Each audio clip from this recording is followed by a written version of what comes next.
আলহামদুলিল্লাহ আলহামদুলিল্লাহি রাব্বিল আলামিন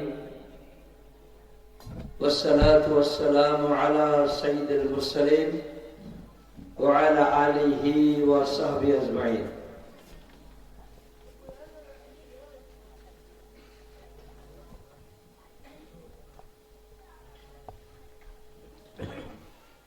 আমাদের শ্যামনগর থানার একটি বিশিষ্ট ইউনিয়ন কাশিমারি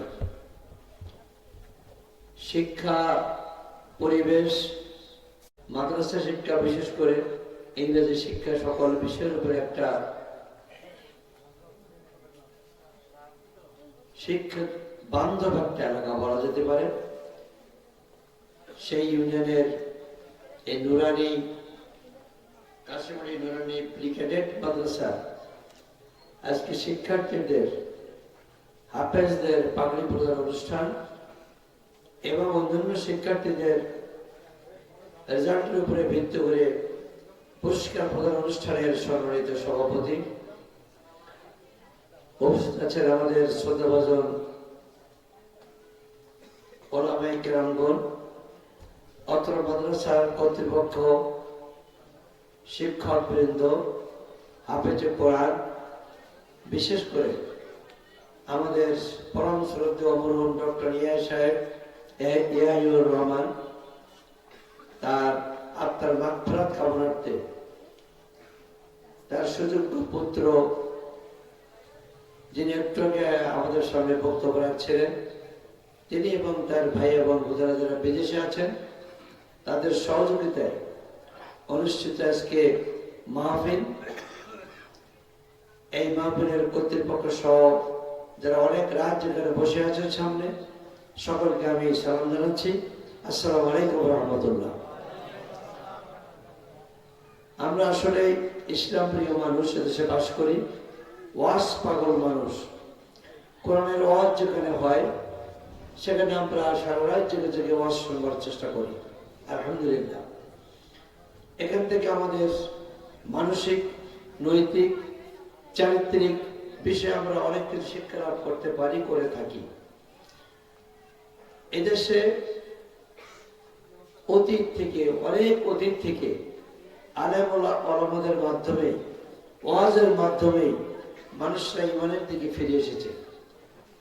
ইদানিং উচ্চ শিক্ষা, মাদ্রাসা শিক্ষা, ক্যাডেট শিক্ষার মাধ্যম দিয়েও আমরা আমাদের ভবিষ্যৎ প্রজন্মকে ইসলামের দিকে নিয়ে যাওয়ার চেষ্টা করছি। আজকের এই নুরানি ক্যাডেট মাদ্রাসা ঠিক তারই একটি প্রতিফলন। এখান থেকে যে সমস্ত ছেলেরা মেয়েরা শিক্ষায় বের হচ্ছে, তারা আগামী দিনে জাতির ভবিষ্যতে কাজ করবে। আমরা একটু আগে আসতে শুনছিলাম ডক্টর ইয়াহিউর রহমানের সুযোগ্য সন্তান, তিনি কথা বলছিলেন যে আগামীতে তিনি যেদিনকে আমরা জানা আসছিলাম ওদেরও তিনি বলছিলেন যে এই নুরানি মাদ্রাসায় মসজিদকে একটা জাতীয় মানের মসজিদ মাদ্রাসায় পরিণত করবার জন্য যত রকমের সাহায্য সহযোগিতার দরকার, দেশি বিদেশি অর্থায়ন তারা করবেন। নিশ্চয় তাদের অনেক হাত আছে, যোগাযোগ আছে। আমরা আল্লাহর কাছে আমরা দোয়া করব, আল্লাহ যেন তাদের এই নেক মাকাসেদ পুরা করে দেন। সাথে সাথে আমাদের বিশিষ্ট শিক্ষাবিদ, আমাদের দেশের বরেণ্য আলেম ডক্টর ইয়াহিউর রহমান সাহেব, তিনি ইন্তেকাল করেছেন। ইন্না লিল্লাহি ওয়া ইন্না ইলাইহি রাজিউন। তিনি শুয়ে আছেন এই কাশিমারি এখানের মাটিতে। আল্লাহ পাক তাকে বেহেশতে নসিব করুন এবং তার সকল গুনাহ মাফ করে দিন। তার অবরত সন্তানরা যে নিয়াত করেছে, আল্লাহ পাক সেই নিয়াত যেন কবুল করেন। এখানে সভাপতি সাহেব সহমত আবেগ আবদার করে বললেন, এই মসজিদ মাদ্রাসা আগামীতে আল্লাহ পাক যদি আমাদেরকে সুযোগ দেন, অতীতে আমরা অনেক চেষ্টা করেছি, অনেক জায়গায় অনুদান দেওয়ার চেষ্টা করেছি যখন এমপি আমরা ছিলাম। আগামীতে সুযোগ দিলে ইনশাল্লাহ এই দিনী প্রতিষ্ঠান দুটি যাতে উত্তরোত্তর আরো সুন্দরভাবে গড়ে উঠতে পারে, এই জন্য আমরা আল্লাহ বাঁচালে আমরা চেষ্টা করব আল্লাহর মেহরবানিতে। ভাইরা আমার, কথা বেশি বলার সুযোগ নেই, রাত বেশি, আমরা ক্লান্ত আছি।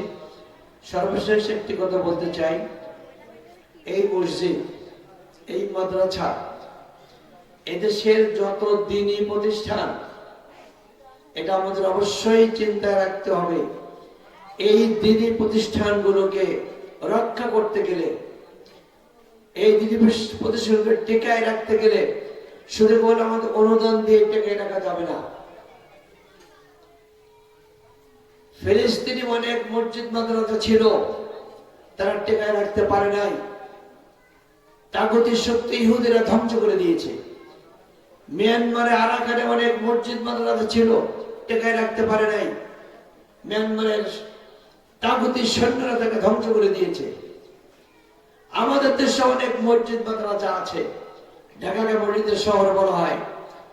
বিগত 16 বছরে যে ফ্যাসিস্ট ইসলাম বিরোধী সরকার ক্ষমতায় ছিল, তারা যদি ক্ষমতায় থাকতো, এতে হয়তো মসজিদগুলো মসজিদ থাকতো, কিন্তু অন্তঃসার শূন্য থাকতো।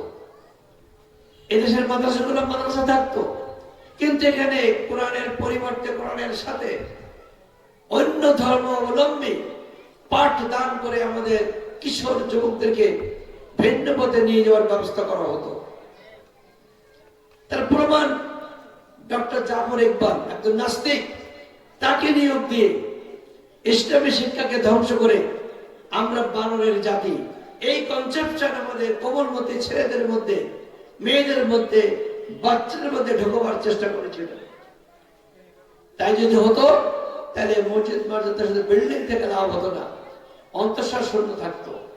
এজন্য আমি বলতে চাই, এই মসজিদ মাদ্রাসা দ্বীনি প্রতিষ্ঠান, ইসলামী প্রতিষ্ঠানকে রক্ষা করতে গেলে এই রক্ষা কবচ হলো ইসলামী গভর্নমেন্ট, ইসলামী স্টেট, ইসলামী আন্দোলন।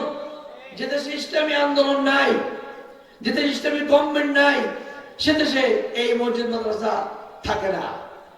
আমাদের কেবলা, আমাদের কেবলা হিন্দুস্তানে যেটা ছিল, সেই কেবলাকে ওরা ধ্বংস করেছে। হাজার বছরের বাবরি মসজিদকে ধ্বংস করেছে। বিশ্বে কোটি কোটি মুসলমান কিছু করতে পারবো না, পেরেছে কি? বাবরি মসজিদ ধ্বংস করে দেয়, আমাদের মসজিদ ধ্বংস করতে সময় লাগবে? সময় লাগবে না। এর জন্য পূর্ব প্রস্তুতি নেওয়া দরকার, প্ল্যান নেওয়া দরকার। কি প্ল্যান? আমাদেরকে কোরআনের রাজ কায়েম করতে হবে। যদি আমরা কোরআনের রাজ কায়েম করতে পারি, পার্লামেন্টে কোরআন কায়েম করতে পারি, কোরআনিক গভর্নমেন্ট কায়েম করতে পারি, তাহলে এই মসজিদ মাদ্রাসা দ্বীনি প্রতিষ্ঠানকে আবার ধ্বংস করবার সুযোগ পাবে না। এই জন্য আমি অনুরোধ করব আপনাদের কাছে, আগামীতে সুযোগ একটা আমাদের আসছে।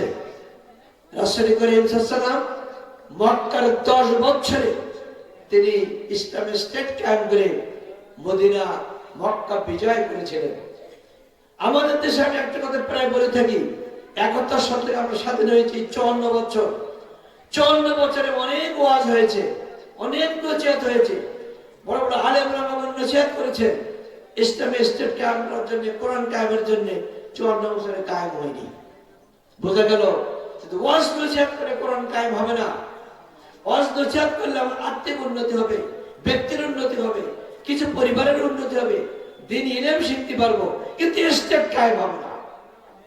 স্টেট কায়েম করতে গেলে আল্লাহ পাক যে পথে স্টেট কায়েম করতে বলেছে, রাসূল যে ধারায় কায়েম করেছে, সেই ধারায় কায়েম করতে হবে। আসলে আমরা সকলে মিলে কি করি? আকাশের ধারা ছিল যুদ্ধের ধারা, বদর, উহুদ, খন্দকের যুদ্ধ, কাফেরের বিরুদ্ধে যুদ্ধ, তাগুতের বিরুদ্ধে যুদ্ধ। এখন সেই যুদ্ধের পরিবেশ নাই, স্ট্র্যাটেজি পাল্টে গেছে। এখন সামনে আছে আমাদের নির্বাচনী যুদ্ধ, ঠিক কিনা বলেন?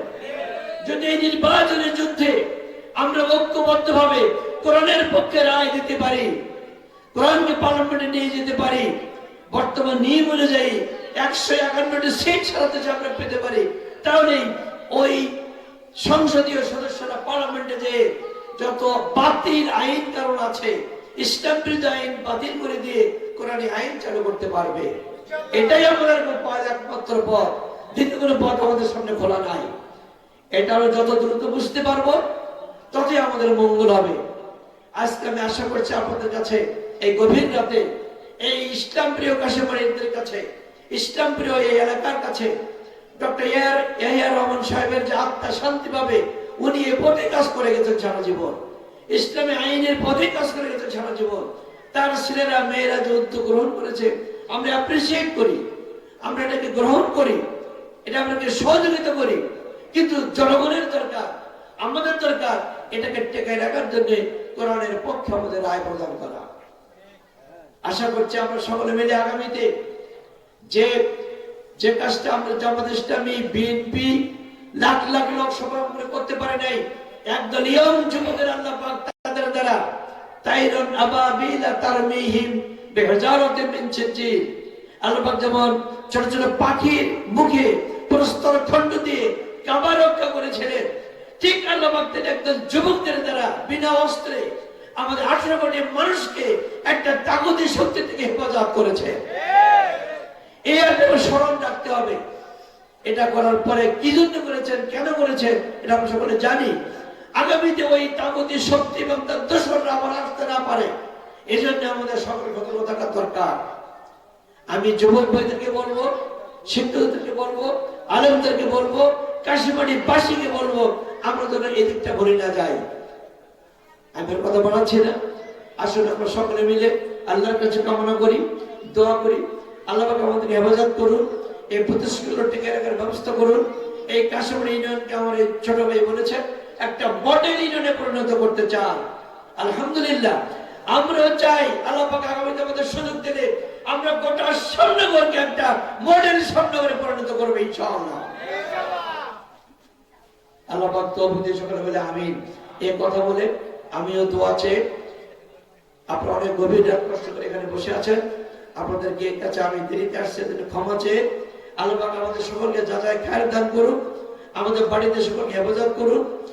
এবং আবারও বলছি, মরহুম এআর রহমান সাহেব তার স্ত্রী সহোদররা মারা গেছেন, আল্লাহ পাক তাদেরকে বেহেশতের উচ্চ মাকাম দান করুন এবং তার ছেলেদের মেয়েদের যে পরিকল্পনা, ভালো পরিকল্পনা, দিনী পরিকল্পনা, আল্লাহ পাক এটাকে বাস্তবায়নের সুযোগ দিন, তৌফিক দিন। এই আশাবাদ ব্যক্ত করে আমি শেষ করছি। আসসালামু আলাইকুম ওয়া রাহমাতুল্লাহি ওয়া বারাকাতুহু।